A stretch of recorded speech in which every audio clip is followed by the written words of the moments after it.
So first of all, I'm really, really delighted to have you as my very, very first guest. Well, congratulations. Yay! Thank you. And we were having a quick chat before we kicked off about all kinds of stuff. In a very short space of time, we did a lot of stuff, but we talked specifically about rule breaking, and I learned about how you've reinvented yourself in a very short time, a lot of times already, and you're having to reinvent yourself again now because you've been caring for someone for 8 months and really having to start again. So there's all that, but also there's the kind of talking about breaking rules and building that into the wider spectrum of humanity, you know, that was prompted by George Floyd, so it couldn't be more timely. So we're just going to have a conversation. We'll just chat and we'll see where we go. That's fantastic. Thank you for having me on this podcast. Your very first one. Congratulations. Thank you very much. So, so what's it like being back after 8 months? You've literally within 3 weeks. You know, you're still really grieving for someone who you lost, who was very dear to you. So, what's reinvention looking like for you at the moment? You know what? I never thought I needed to take a 8-month break. I'm a A-type personality. I work all the time. And prior to it, we just started talking with my husband, just taking more time to kind of work. You know, you hear the work-life balance, but I mean, really, truly, when you're an entrepreneur, you're going out, you find the doors are open, and you take the opportunities. But so for me, actually, the 8 months in a way was a good thing. Again, it wasn't planned. I thought I was going to go then. I was going to be able to do some work, but I realized that my auntie needed me more than my work. So. And it was very scary to just drop everything because, you know, as a, you know, I class myself as young. I'm 40 something. And so You are young. So when you're at that age, you know, and I love social media. I love connecting with people. I love it. I love it. I love it. And so it's hard to kind of stop. So that whole thing of stopping, you know, your followers goes down, your engagement, all that kind of stuff. But I knew my auntie needed me more. And I also knew it was a kind of like the universe was doing something through me. I think I was growing through that time as well. I learned a lot about loving someone. I learned about serving someone. I learned about myself, you know, and what I like, what I don't like, you know, because there's a lot of people. So what it was, when the place I left, I used to know a lot of friends and people in the area my aunt used to live, but I left there 20 something years ago because I was hanging around the wrong kind of people. They weren't going where I wanted to go. So me coming back was meeting all those people all over again.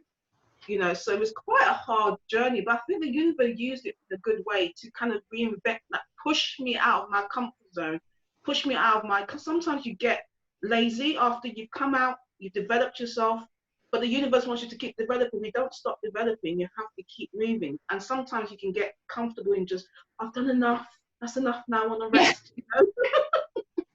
Yeah. It's okay. Yeah. But the universe, you know, you want more. You know, you want more for yourself. So this is not enough. So me going to that experience with my aunt really taught me so much. So I've come back a better person. Yes, I'm raw in one sense, but also joyful that I had that 8 months with her. I mean, she talked about her travels all around. She was a traveler. She traveled everywhere. Even if she didn't know the country, she would go and meet new people. I mean, she was awesome. It was, it was fantastic. It was really, really good. Great. So yeah, I'm enjoying myself. You talked about your childhood and being with the wrong people. So you had to break some rules then. So I want to define. You and I know what we mean, but when we talk about breaking rules, we're not talking about being lawless or disrespecting anybody. It's about redefining, if you like, things that you tell yourself, like those hidden rule sets that we think are rules, but they're not really those things. Yeah. So you had to do that quite early on. So how did you do that? You know what? I think, so it's a funny thing. My mum and dad, I won't say they didn't divorce, they just separated. So I came to the UK when I was 3 years old. And just a year ago, my dad connected back with me on Facebook. So I haven't seen him for 36 years, 37 years. And I don't know, you know how Facebook works. You can connect with someone. And so he reached out. And which was kind of weird at this time as well. Obviously, you know, having a adopted mum and, you know, all that kind of stuff. So he was telling me a bit of stories of when I was young, which I couldn't remember, and all that kind of things. And I realized in my family, I'm more of a free-spirited person. My family are quite rigid. You know, the doctors, lawyers are kind of like stiff. I'm more of the creative person. So I've always had to kind of, you know, I always had to break rules. You know, I was more of a huggy person. They weren't huggy. So from a young age, I knew I was kind of different. Yeah. You know, so I knew my path was going to be different from my family. So I knew I had to make the choice to be that, because I didn't like what I was seeing from my family perspective. They were lovely people, but they didn't communicate, they didn't talk, they were just very quiet. And I'm like, I'm free spirited. I want to meet people. I want to connect. I want to explore the world, you know. So I think from a young age, I've always been breaking the rules in the sense of like, doesn't matter what you see or what you've been raised in, you have to go with your authentic self. And I had to kind of define what that meant for me. So as growing up, I realized I was going here and a lot of my friends were going here. And obviously, as you grow up, you realize the word authentic, you realize about being true to yourself. I didn't know that when I was young, but I knew that that feeling of being happy, that feeling of peace, I needed to follow it a lot more in the things that I did. And that's kind of directed me on the sense of, I don't know if you would call it rule breaking, but really just not following the herd, doing your own thing. And I've always listened to that voice of doing my own thing. So I've always been like that, really, from a young age. That's really interesting. But because I was going to say, how did you know that? But you didn't. You just knew.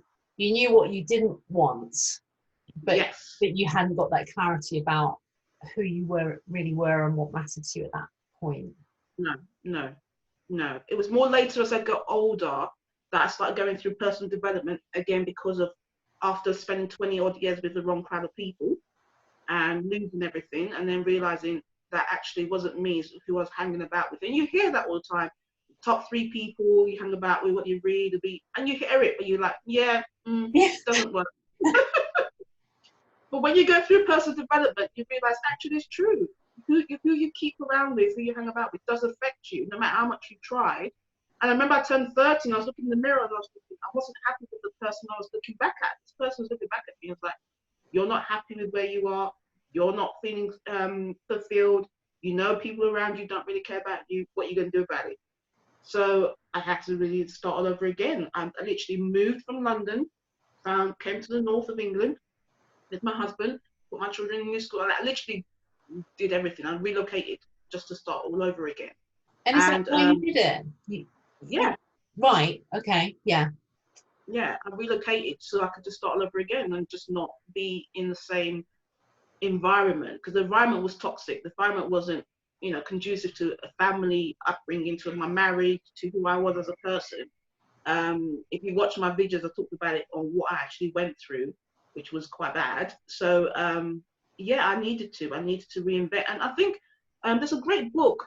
I wish I had the title. It's a really good book. She's written 2 books. I think she talks about reinventing yourself. I'll try and see if I can probably give it to you after the yeah, because podcast. I can drop the link in the text. Yeah.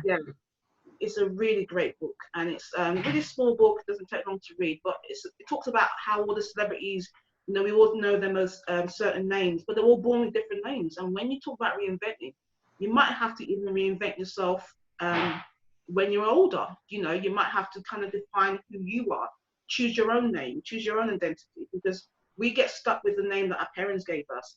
And maybe, you know, it's okay, and you love your parents, but they didn't really know you. When you're growing up for yourself, you need to define who you are and what you want out of life. And that might even mean changing everything about yourself. And it's okay to do that. It's a really good book. That's really interesting, because you talked about that earlier as well. And I think about being comfortable. And I think that's what happens to so many of us. And we get to a certain stage in life, and it happens, I think it kind of creeps up on us from around mid-30s and then becomes more intense through our 40s, and God forbid when you get into your 50s. But is what we stop feeling able to do that reinvention, and yet if you think back, it's actually the most natural thing in the world. If you think about how much we expose children to, how much they have to deal with new stuff week in, week out, new schools, new subjects, new exams, new whatever. And yet we get to that place, and even if that place is not comfortable, and you could so easily have stayed in London, couldn't you? Yeah, I was having fun. The north is really different. I mean, it's very, I mean, again, I live in a little country and it's beautiful. I mean, the people here are absolutely amazing. When I first viewed the house, because I bought the house in auction, morning, and I was like, in London, no one says hello. No, I you know know. them, right? We're both So, you know, girls. total stranger, you know, and it's like, morning. I was like, morning. I was like, it felt a bit weird, you know. And then after I moved in, my next door neighbor brought me sugar, brought me tea bags, you know, and just said, just in case you haven't unpacked, there you go. And she goes, oh, here's candles. And I was like, buy candles because we have blackouts. I was like, oh, okay. So yeah, it's been, I've really, really enjoyed it. And again, we're the only kind of like mixed race family. I'm the only black person in my village. So I've had a really, really wonderful time. And I was nervous, but you know, obviously my husband's European, so it was okay. But, and this is the reason why, I mean, my daughter really pushed me into this whole thing that's happening now in the world, because, you know, when you don't go through racism yourself, because I've grown up in environments that, you know, luckily I haven't been through racism. I grew up in Hackney, so where there was a lot of people who looked like me. Then I moved into Essex, where there was a couple of people that looked like me, and then I moved to the north in the quiet place where it has been okay. So through my life, I haven't had racism. So when you don't have it, it's not in your face, and so you don't want to, you know, you don't want, you kind of pretend it doesn't happen, but it does happen. You know, my children experienced it a little bit when they first came here, but that was it. You know, you want to be, you know, good citizens, so you don't try and talk about it. You know, but yeah, that's really, I'm really glad you got to that bit, because this is so timely. And you and I were talking again about humanity and how I really hope there's a good resolution here. And I feel a little bit hopeful, but then I was really hopeful when we got the COVID crisis, and I thought the environment, the planet was going to be saved, but that's not looking likely. But with the whole reinvention thing, you know, I'm someone that's struggled. You know, I'm the classic white lower middle class.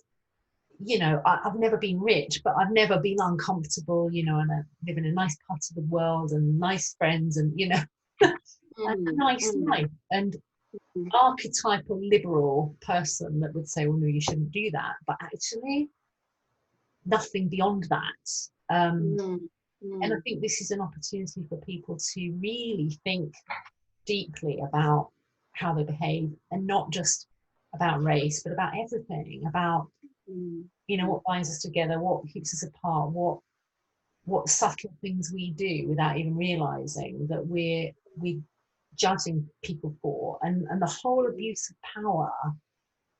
And I think that's what this is really about, is abuse of power. Is people are no longer willing, I hope, to accept from anyone, you know, presidents, politicians, actors, I don't know, whoever, to tell us what to do and how to do it. And in our own way, if we reinvent ourselves and what we want for us, then there's a chance that trickles into, you know, what you've created for your family. It trickles out into the wider community, and then it trickles out. And I probably shouldn't, but I was going to say shouldn't stray, because that's the other thing. That's the other white middle class thing is, you don't talk politics. You don't do that. You don't talk religion, and you know, we don't talk about, like, and that's the, like black. Or do I say black? I don't know. What should I say? Like, because then that in itself is a whole. Why are you thinking that? You know what? It's because it's before, I think it was the 16th century, when race was actually came in, and we looked at each other by the color of our skin. Prior to that, the world didn't see color. It was we all actually traded just because of, you're a nice person, I'm a nice person. You know, race came in the 16th century because of slavery. No, it was because more of they made money out of Black people, you know, because we so what happened was that we went to start doing trade more from like the point of view that we'll work for you, because in Africa it wasn't called slavery. You could pay for someone to work for you, you know, like a housemaid or all that kind of thing.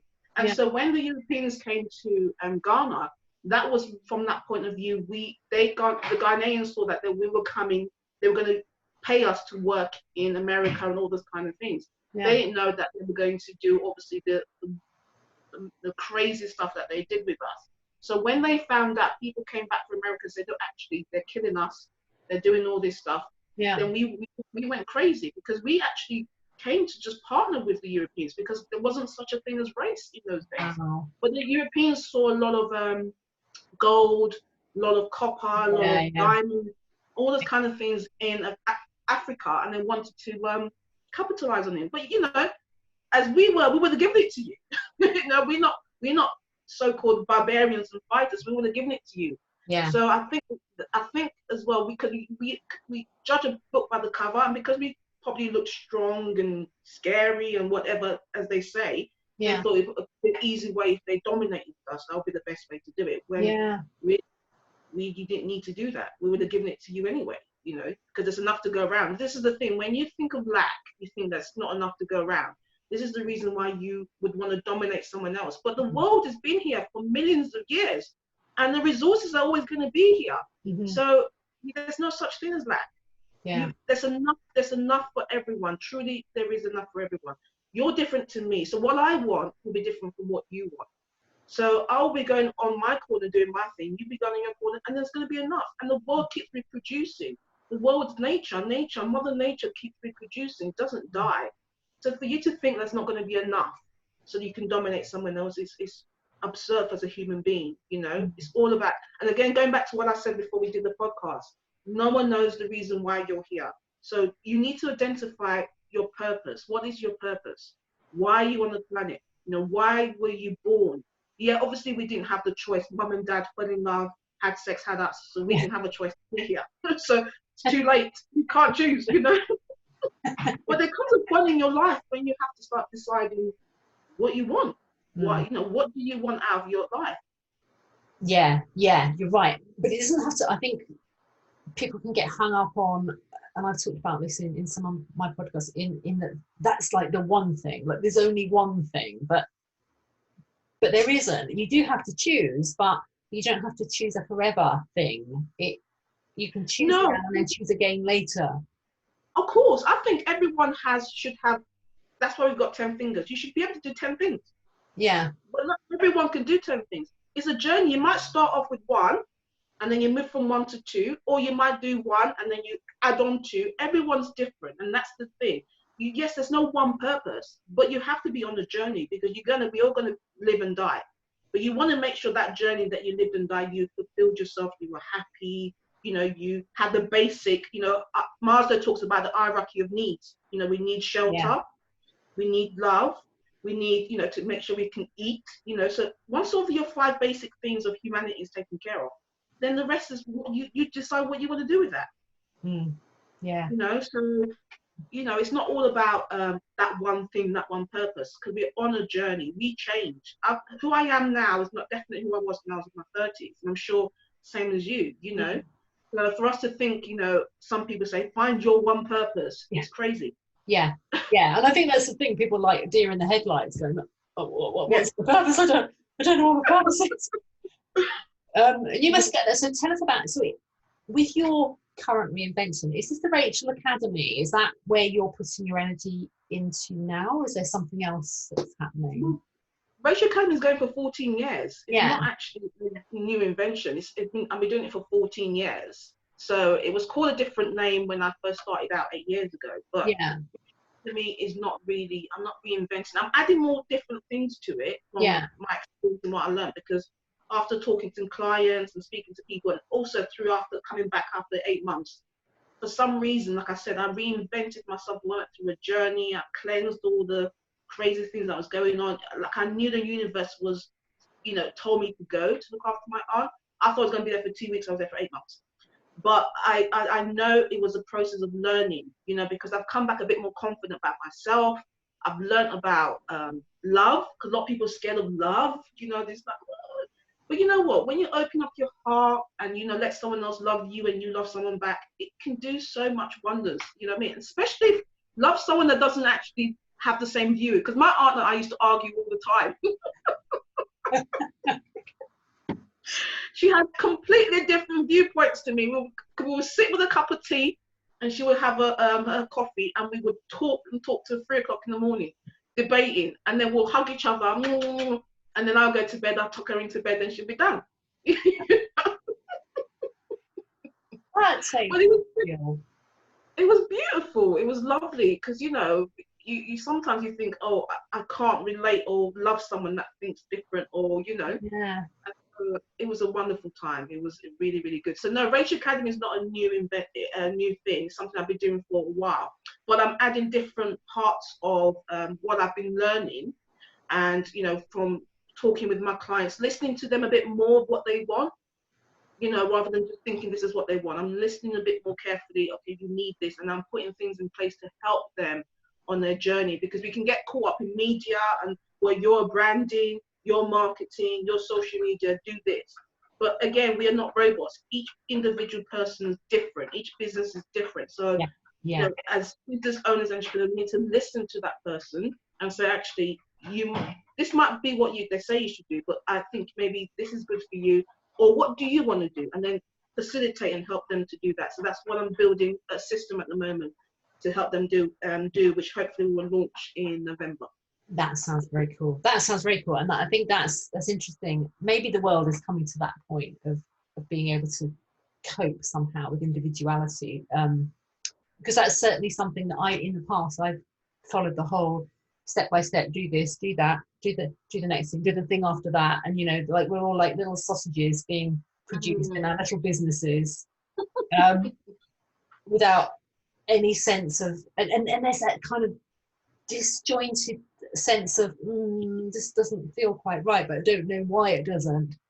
And then you just need to sometimes make the tiniest adjustment, because I feel like I've just done a 180-degree turn and everything's completely different. But I don't know if you noticed in my podcast, I'm also reading from a book that kind of predates my current reinvention. Yes. And interestingly, so much of it is, I think, oh, I still think that. I still do that. Not all of it, but lots of it. And I think all that's changed is how I feel about that messaging. So what made you start doing a podcast? What made you like say, okay, let me start this journey of podcasting?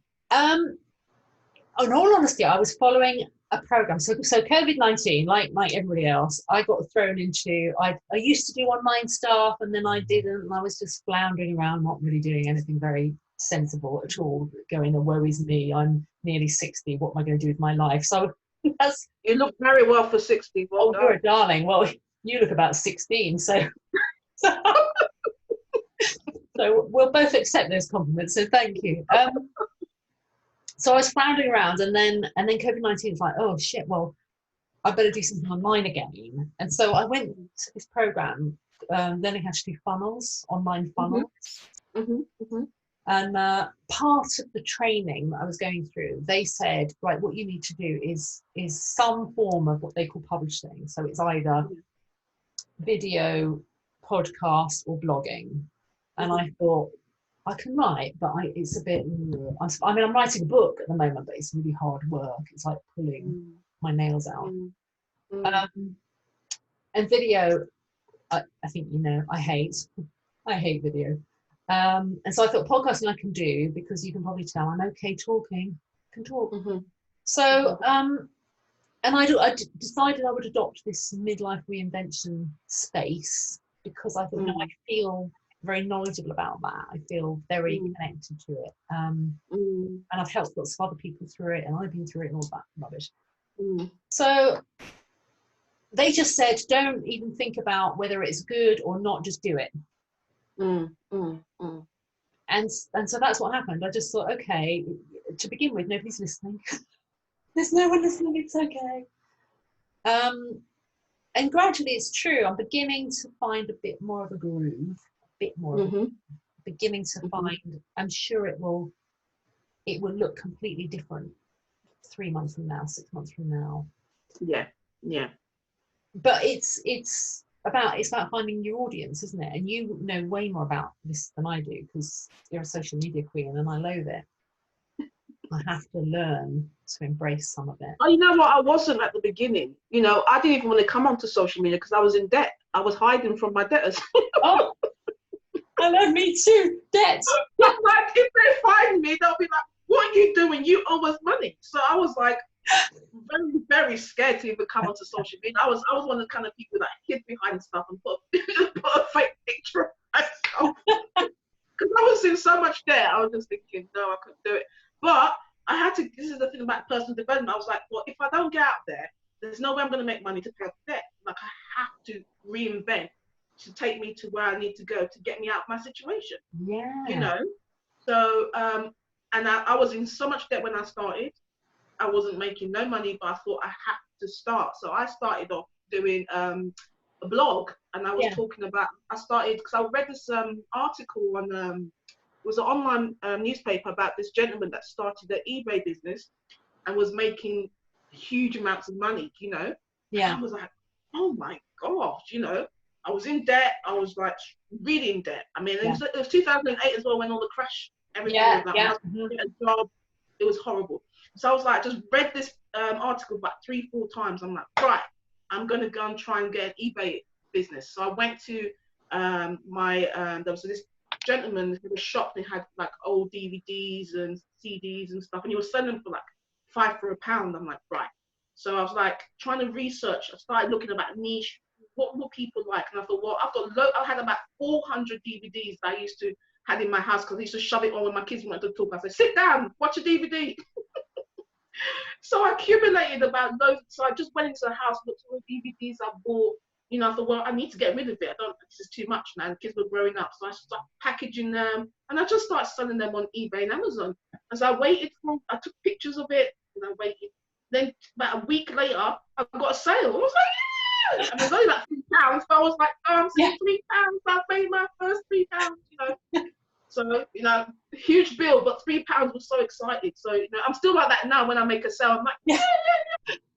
I remember how I was before. So I'm always rejoicing when I make a little sale because, you know, you're just thanking the universe. So I started packing the DVDs and that's how I started.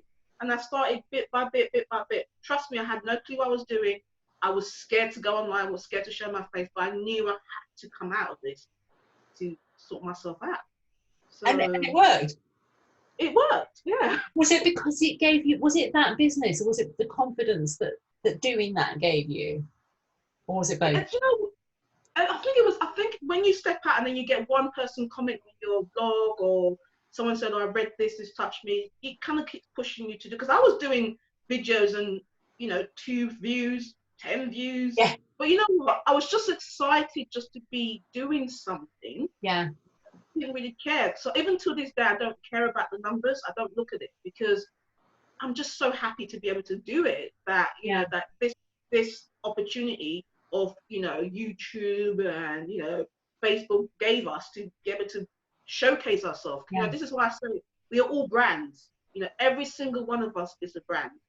You know, the universe gave you that skill, that ability, that idea, that talent to make money.